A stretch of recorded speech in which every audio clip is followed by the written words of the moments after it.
विश्वास करो और चुपचाप खड़े रहो।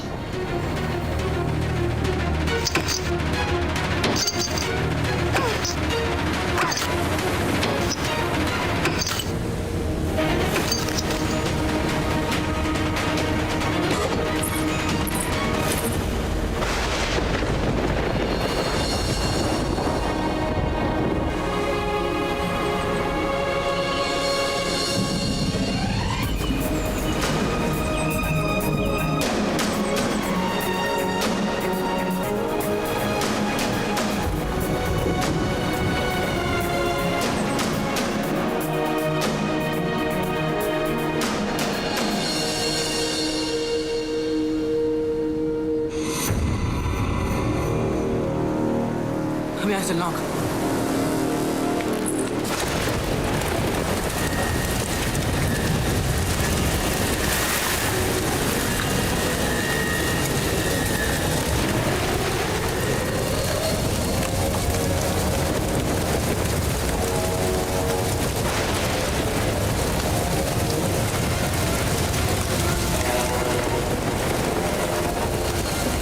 हमें भार कम करने के लिए ये करना पड़ेगा, अन्यथा नौकायान डूब जाएगा।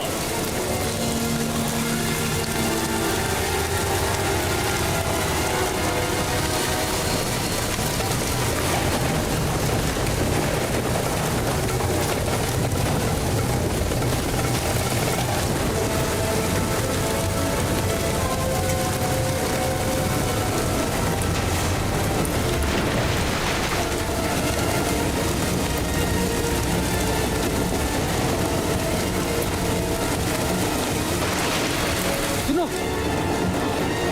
सभी लोगों को नौका के मध्य में एकत्रित करवाओ। किनारों में रहना सुरक्षित की दृष्टि से उचित नहीं। मैं नौका अध्यक्ष से पूछ कर आता हूँ कि उन्हें कोई सहायता तो नहीं चाहिए।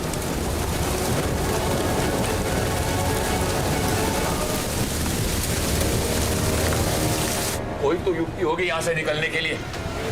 ऐसे अंत के लिए इतने वर्ष जीवित रहने का संघर्ष नहीं किया था मैंने। प्रकृति की प्रचंडता को नियंत्रित करना किसी के बस में नहीं। हम भी समुद्र में हैं। जो तट सबसे निकट है उस तट तक पहुंचने का मार्ग एक बड़ी लहर ने अवरुद्ध किया है, और वो लहर बड़ी तीव्रता से हमारी ओर बढ़ती आ रही है।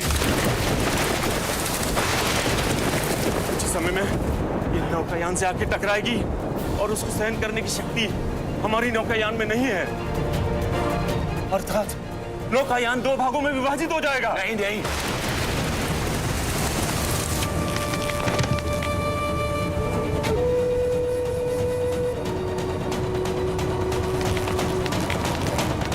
अर्थात हम सब डूब जाएंगे।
आशीर्वाद है मेरे बच्चे।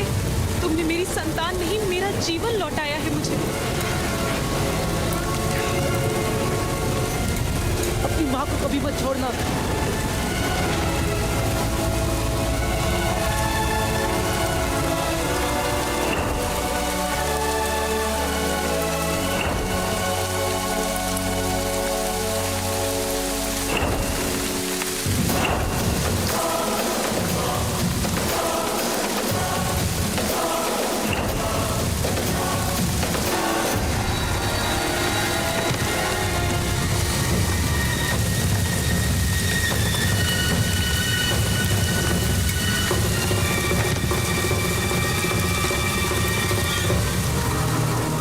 माँ मुझे दिशा दिखाइए, माँ दिशा दिखाइए माँ मुझे, कि मैं सभी लोगों के प्राणों की रक्षा कर सकूं।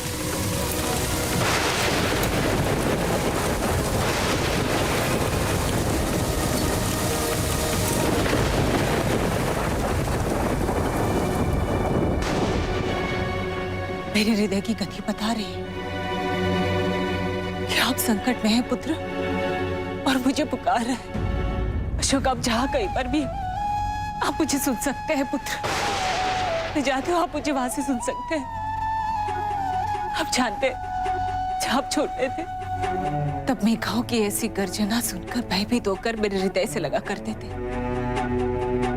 और मैं आपको शांत कराने के लिए ये गीत सुनाया करती थी।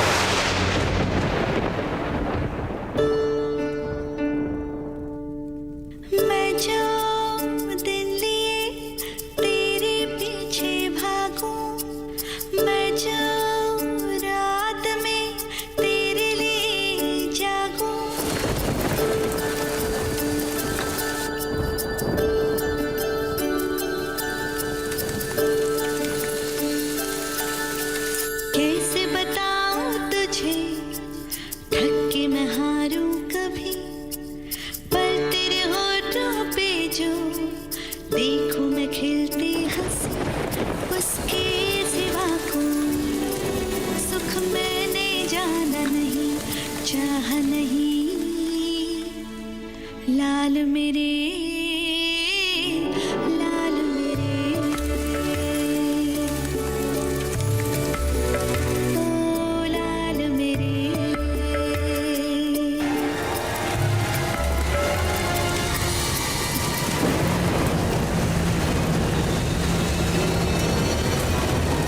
मैं आपका स्वप्न अवश्य पूरा करूंगा माँ, अवश्य पूरा करूंगा।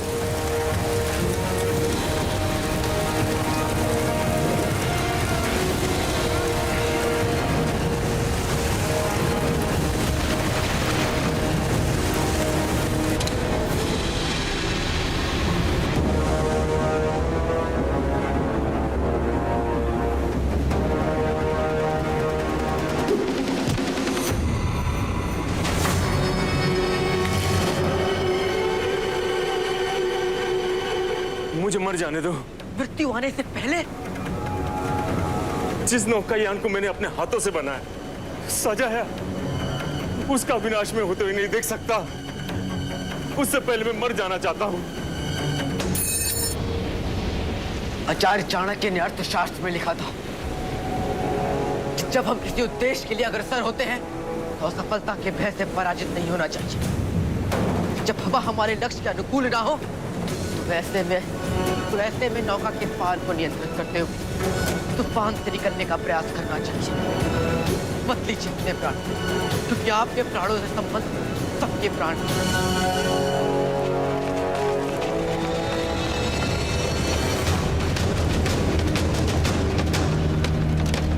नहीं अशोक, अब तो स्वयं ईश्वर भी हमें नहीं बचा सकेंगे।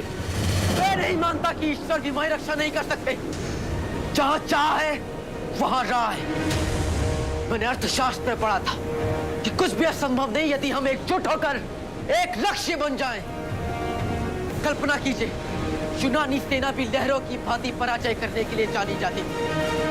वो विजयी थी, पर हमारे महान सम्राट चंद्रगुप्त मौर्य ने अकेले उसका सामना किया। पराजय से पहले हार नहीं मानी, इसलिए वो विजयी हुए। हम मगध की प्रजा हैं और मगध पराजय होना नहीं जानती है।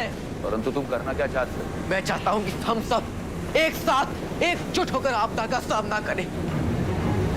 क्या आप मेरे साथ हैं?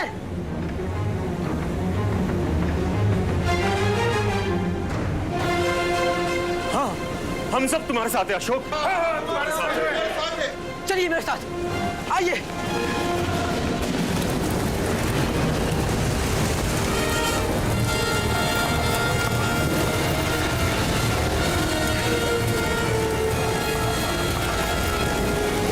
ये क्या कर रहे हो?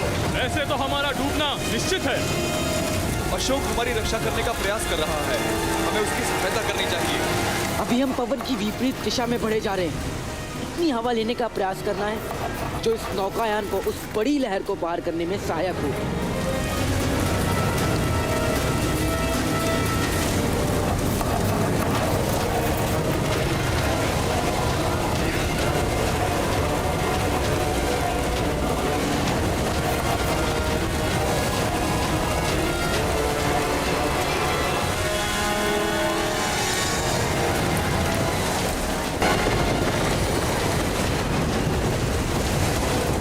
वो अकेले इस मस्तूल को कैसे संभालेगा? हम सबको सहायता करनी चाहिए।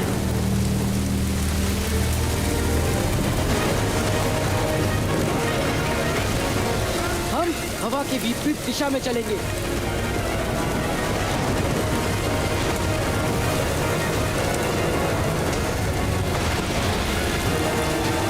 आप सबको नौकायान को तूफान की दिशा में ले जाना होगा। अवश्य, तुम्हारे आदेश की पूर्ति होगी।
अशोक की अशोक की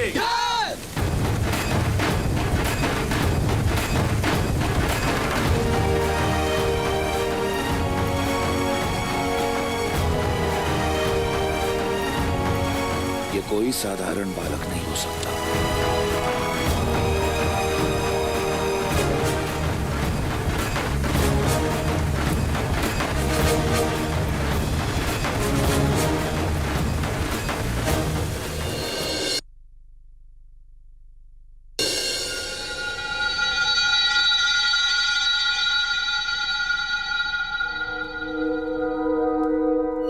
हम इस समय उस तट पर हैं जहां आपके पिता सेल्यूकस निकेटर का शिविर है। मैं निकेटर से भेंट नहीं कर रहा। उसका कारण है कि किसी को मुझ पर कोई संदेह ना हो। शीघ्र यहां से प्रस्थान कर हम तक्षशिला पहुंचेंगे। यही आशा करता हूं कि कीचक मेरा प्रस्ताव स्वीकार करेगा। अशोक के साथ जो भी हुआ उसके पश्चात ये तो निश्चित है कि बिंदुसार सुशीम को समुद्री मार्ग से तक्षशिला भेजने में शीघ्रता नहीं दिखाएगा और इसके कारण मुझे पर्याप्त समय मिल जाएगा कीचक से समझौता करने में। जब तक सुशीम तक्षशिला पहुंचेगा उसे इस संसार से विदा करने की सारी तैयारियां हो चुकी होंगी। ये कैसी धृष्टता है? दृष्टता नहीं, जिज्ञासा। इतनी सुबह के अंधेरे में किसी कोने में छुपकर किसका पत्र पढ़ रही होंगी आप?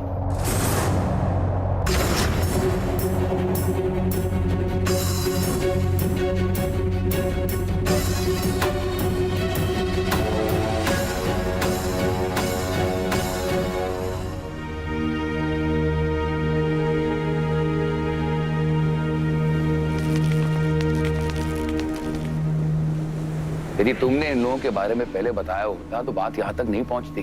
मैंने सोचा कि मैं आपको क्यों कष्ट दूं, मैं संभाल लूंगी। इस बात को यदि तुम अपने पास ही सीमित रखती तो इस समस्या का इतना प्रभावी समाधान नहीं मिलता। मुझे क्षमा करना, मैंने तुम्हें बंदी बनाया, तुम्हारे साथ अच्छा व्यवहार नहीं किया मैंने। भूल तो किसी से भी हो सकती है, जैसे मुझसे भी हुई। मैंने आवेश में आकर उन पर कभी कभी मुझ जैसे व्यक्तियों के लिए जरूरी हो जाता है ऐसा झटका लगना, अपने दायित्व का स्मरण दिलाने के लिए। आभारी हूं कि तुमने मुझे आत्महत्या करने से रोका और जीवन की समस्याओं का सामना करने का पाठ सिखाया। इस साहस का तुम्हें पुरस्कार दिया जाएगा। मैंने तो केवल अपना कर्तव्य निभाया और कर्तव्य निभाने के लिए पुरस्कार आवश्यक नहीं। ये बालक चतुर भी है, साहसी भी, मेरे उद्देश्य के लिए उपयोगी हो सकता है। अशोक, तक्षशिला में यदि मुझे तुम्हारा सहयोग मिलेगा तो मुझे बहुत प्रसन्नता होगी।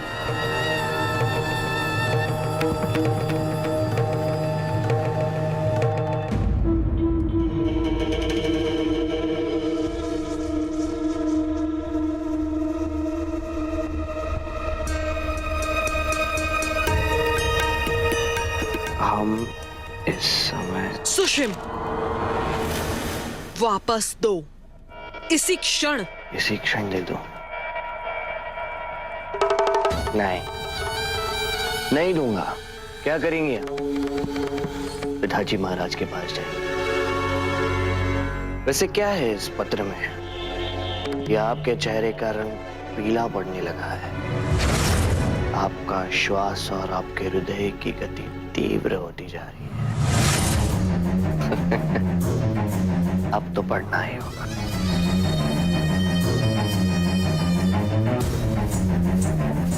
ये मदिरा के कारण समझ नहीं आ रहा क्या लिखा है।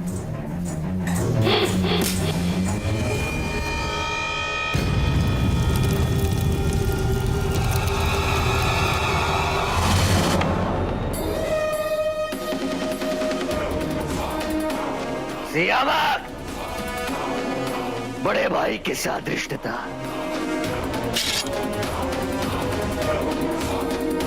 शिष्टाचार सिखाना है यार।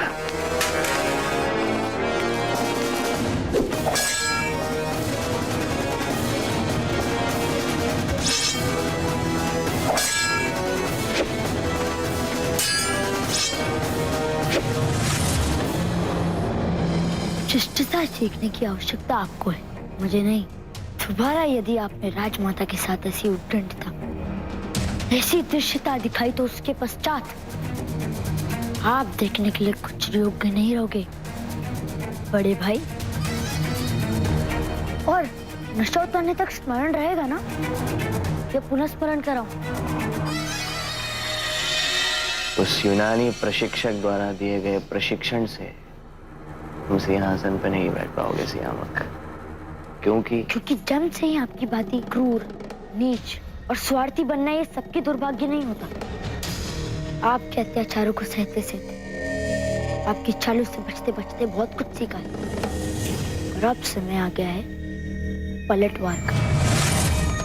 और अब मैं वो सियामक नहीं कि कोई भी पीठ पीछे आकर छुरा भोग कर चलता, और चाणक्य को दंड देने के पश्चात अब मैं किसी को भी दंड देने के लिए तैयार हूँ।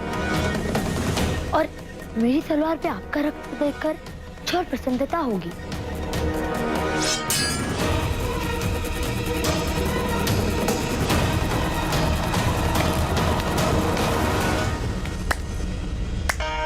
अप्रतिम।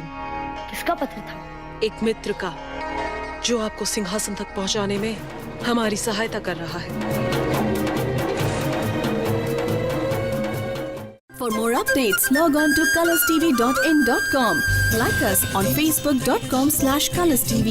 Follow us on twitter.com/colorstv. For more updates, log on to colorstv.in.com. Like us on facebook.com/colorstv. Follow us on twitter.com/colorstv. For more updates, log on to colorstv.in.com. Like us on facebook.com/colorstv. Follow us on twitter.com/colorstv.